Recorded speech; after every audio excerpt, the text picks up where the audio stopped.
All right, Brendan Force here at TopVelocity.net. We're going to do a pitch analysis here for Matthew. We're going to pair him up with a Sao, or Japanese pitcher.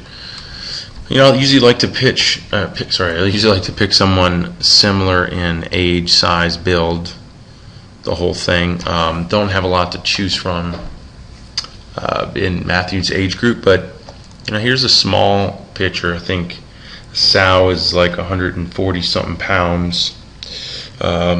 You know, under six. I think he's under 6 feet. He and you know, he can generate velocity in the upper 90s. Of course, this is someone who's fully grown, not like Matthew, who's fully developed, not like Matthew. So Matthew really shouldn't be comparing himself to this pitcher, but he's just going to learn from him, even what a little guy can do, and how well and how efficient little pitchers have to be to play, you know, with the big dogs. You know, they have to get, you know, they have to have a lot of speed. Usually they tend to be more speed focused on the power curve. So they have to be incredibly fast, and they have to implement each one of these 3x pitching mechanics to the max for them to get everything out of their little frames. So, you know, we see that in pitchers like Tim Lincecum, Trevor Bauer. So, you know, these are the pitchers you want to watch, because these are the pitchers that have to do it really well, and we learn so much from them. They can't get away with a lot, so they're great learning tool, or you know, great guides for learning high velocity mechanics. So here we go. Let's take Matthew here in his leg lift.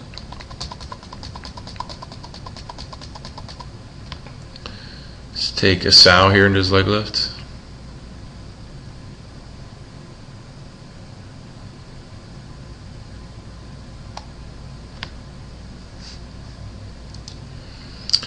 Okay, we can see, you know, Matthew's going straight up with the leg lift, not any really forward momentum.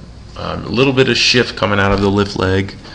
You know, this is not characteristic of high velocity pitchers. I know it's hard at your age, Matthew, to have the strength to be aggressive out of the lift leg, meaning, sorry, I'm trying to draw a straight line here. Coming out of your lift leg, or just into the peak of your lift leg, start shifting forward.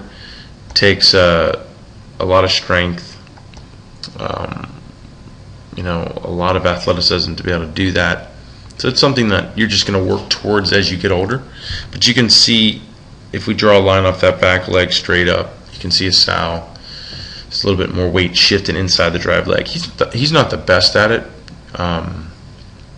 You know, Chapman, Jason Mott specifically do this really well. We can see here in the case of Sao, we can just look at the head. You can see his head's a lot more inside. The drive leg, definitely all his weight and shift inside of it. We don't see a lot of anything hanging out on the other side of this line. You know, the case of you know, I mean, yeah, you've got the majority of your body inside the drive leg, but you're a little bit more balanced up than he is. Just something to be aware of. I don't make too much of a big deal with it, because to me, really learning how to implement triple extension before front foot strike and convert that to hip shoulder separation really is the key. And it's just learning how to accelerate and build power and get your drive leg into position for this to happen. Of course, this shifting of the momentum early helps us get it into position, but doesn't mean we can't get into position if we don't move really quickly and aggressively out of the lift leg. Alright, so we'll take a Sao here from out of his leg lift into the loaded position. You'll see as his lift leg descends, he likes to extend the lift leg to help hold it back. This is what high velocity guys are trying to do. They're trying to hold the lift leg back as long as possible. I'll let it assist in momentum as they move into that kind of controlled fall out of that lift position into the load. So once they get into the load, they're still closed on their front side. Their lift leg's still closed. Their weight's sitting on their drive leg, and they've got a linear force vector. The force vector is our ankle to knee. It tells us what direction, wherever direction that ankle to knee is pointing, that's the direction that the pitcher is going to start moving when they start to extend and drive and attack the zone. And that's really where high velocity pitchers, low velocity pitchers separate, is when it comes to this hitting this good load position and then building power out of that load position. That's really the difference between the two, and we'll more likely see here with your delivery. So you can see Sal's done a great job of covering distance, getting a linear force vector, getting that force vector pointing to the target with some flexion in the drive leg before this lift leg really starts to open up and get way out. Let's see what you're able to do. So as your lift leg descends, you can see your lift leg is going very quickly. I'm always looking for how, if the lift leg is moving quickly, is the rest of the body moving quickly? If not, then we know the lift leg is just getting out early. And you can see at the point where your lift leg is in the same position, I watch the lift leg knee.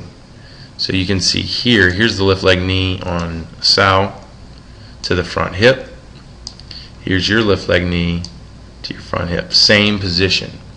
But look how linear he is back here, and look how vertical you are back here. So that shows you why when Sal was coming out of his lift leg, he was extending it and holding it back. As you could see, he was kind of holding it back right there. I'm not saying extending it is the best way to do it.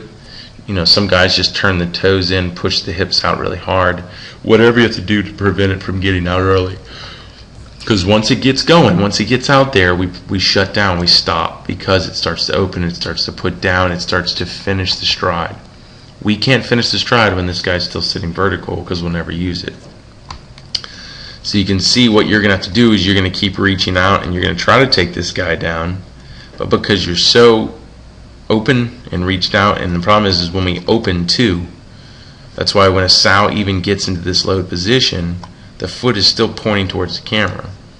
Because when we open, the hips start rotating. And you can see as your lift leg fully opened, your knee started turning down. That's because your back hip's coming around, your hips are rotating. You can see a sow here, he's still completely closed because his knees are both and feet are both pointing towards the target. He's not starting the hip rotation. So you're starting it early, and you're also reaching out, which is throwing your weight forward. You're tilted forward when most high velocity pitchers are tilted back as far as on their shoulders. So the problem with tilting forward is that you're just leaning forward, your head's forward. I always look for these high velocity pitchers to, they keep the chin behind the belt buckle. They stay here because if their head got out, they wouldn't be able to separate and externally rotate, and that's how we convert all this power we're trying to build into torque at front foot strike. So once this head starts to go and get out, it starts limiting our ability to convert power into torque. And you can see here, your nose is starting to get out in front of your belt buckle. So you're leaning forward, you're tipping forward, you're reaching forward when we really want to stay closed, tilted back, and loaded on the drive leg. So you can see you're probably, you continue to really reach out with the front leg, but it's ultimately, our strides can't be built, our power can't be built by just reaching of the front leg. Because the front leg is not the leverage. The leverage comes through the drive leg. It's the only thing touching the ground. So it has to get in position, which it's pretty much done here, but because you're already rotating and you're so far extended out here, your body just wants to put down. I can see you give it a little push maybe at the end, but not much. You land, because you're reaching out, you land your front leg in a good position, but your back leg is still on the rubber. So if you can see, even when your drive leg got in position here to drive, maybe a little bit, but not enough to push the hip around, because then when you land here, the hip's still back, you stabilize, and the hip's open. That's actually not bad. But you could see how, because you're such a limber kid, that even though when you land, stabilize, and your hips push open, you don't get much hip shoulder separation. I mean, you don't get much coil.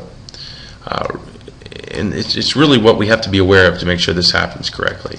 If we don't explode and drive and drive the back hip around, and you just have the mobility or the flexibility to where you land, and you land in a full stride, which we have studies that prove that more drive leg abduction, meaning the drive leg meaning farther back and up, creates more hip to shoulder separation. When you land in these positions and you have a lot of flexibility in your body because you're young and your joints are still very kind of Gumby-ish, then you might be able to land, stabilize, and get the hips open. But we also need to make sure that the front leg is stabilized completely. And as we can see, the next frame, it's continuing to move. So ultimately, when that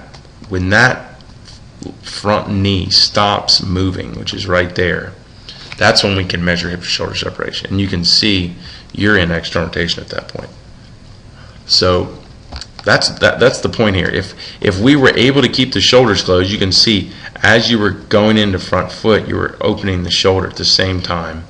So then when you stabilized, you should have stabilized this frame if you were a little bit stronger, which you'll get as you get older. You didn't stabilize till this frame. And that's where the body winds up and tightens up. And that's where we want to still be closed. And you can see in the case here, you open. So if you were able to stay closed and not start hip rotation early, not start shoulder rotation early, and implement a full triple extension of the drive leg, ankle, knee, and hip flexor before the front foot landed, it would have landed with the hips open at this point. Then the next frame you would have stabilized, because you can see here you land hips almost open. Next frame they open. Next frame they stabilize. So they're just a little bit late, even for your build, your weight, your flexibility. So you'll see here Sal does a really good job of implementing what I'm talking about. So now he's in a position, you can see he goes through a little bit more of an explosive drive where he fully comes out off the rubber, fully extends the extension of that knee, ankle, hip flexor, and this is just into front foot strike. So then when he lands and stabilizes, the hips are completely open and the shoulders are closed. So you can see here's the point that his hips are open. Here's the point that your hips are open. His shoulder's still farther back. Yours is already throwing. But here's the point. He's also stabilized at the point of opening. Watch the front knee. It's right there. You can see it slam up, flex up, tighten up, and not stop moving, and the hips open at the same time. You can see yours doesn't flex up right here and stop moving. And at that point, your shoulders have already opened. So you're just late stabilizing the front leg. You're late getting the hips open, and because of the slow stride, you started your throwing phase or shoulder rotation too early. So the point here is even though you have a lot of mobility, flexibility in your body to get those hips open at pretty close to the front foot strike, it still wasn't enough to delay the shoulders and when the front leg stabilized to be still in the optimal hip shoulder separation.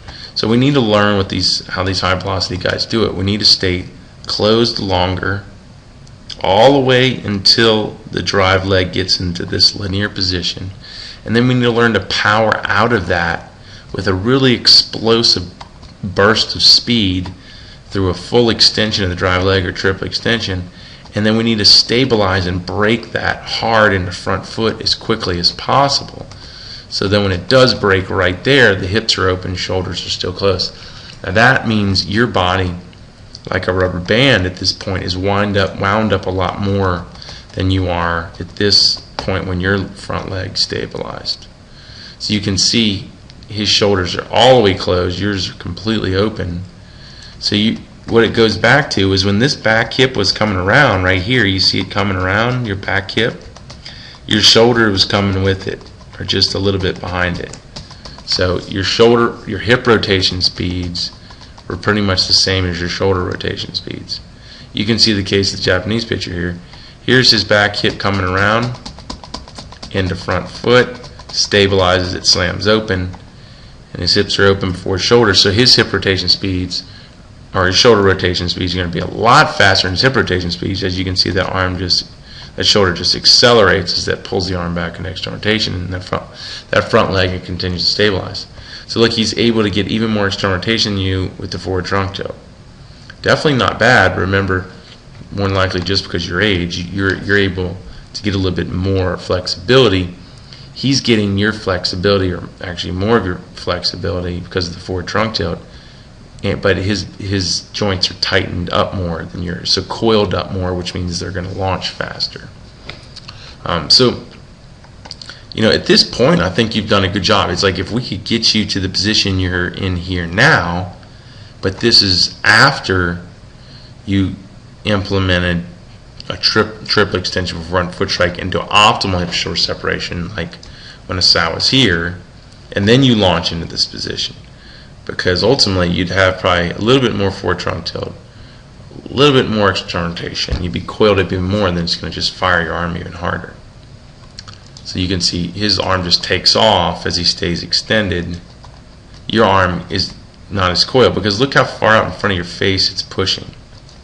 You go back to Asao here, it starts to internally rotate there. So, his arm is probably at the tip of his chin. Yours is way out in front of your face before it launches. So that just meant his was moving forward faster than yours. If yours is moving slower forward, the elbow keeps pushing out. But not bad. I like once you get your foot down, you have a good release. You have some good external rotation. Not as coiled, so it's not launching as quickly. But ultimately, you just need to learn what high velocity guys do really well, which is learn how to stay closed and get loaded back here, and then extend and drive it through into front foot and coil up more. It really is, if it's as simple as that. If you really want to know how, the simplest way to get to this high velocity level, it's that. It's learning how to stay closed, get linear, and build power into front foot and convert it to hip shoulder separation. That is really what you need to learn through your high school, college, and to get, whatever. You really do. You have high school, college to figure it out if you want to play some pro ball. If you want to play some top-level college ball, you got to figure it out in high school. And you're definitely in a great position to do it because you're young. You got a good build to you. You got some decent motor coordination in there after front foot strike. So you definitely got a lot to work with. But ultimately, if you can just implement what we've gone over, implement that lift to load, that load into front foot, and that hip shoulder separation. The day you can master that, you're going to be a really, really exceptional pitcher because you're going to be in a high velocity category. And that's what we're training through the 3X Pitching Velocity program. We start you off with a beginner's guide because of your age. We take you through the beginner training, beginner drills, and then once you feel like you've gotten a good base, your body is, kind of getting bored with those programs, and you want to advance and you want to go into the performance enhancement program, which is in the Ace Pitcher Handbook, then you'll graduate and take that step. And that would be great for you because you'll be so much ahead of the game just because you'll be coming into it at a young age. Most guys who find the 3X Pitching Velocity program who are 20, 21, shoot, some of them are 30, 34, they constantly say, if I only had this when I was younger, I would have been so much better. I feel the same way too. It was hard figuring all this out so late in my career and seeing the amazing results out of it and getting a chance to play professional baseball because of it. But ultimately, I'm glad I can do this for guys like you who have the opportunity to catch this very young. And definitely, if you work hard and you commit to this program, it'll take you as far as you want to go. So I hope this analysis helps. Appreciate you being patient and waiting for it.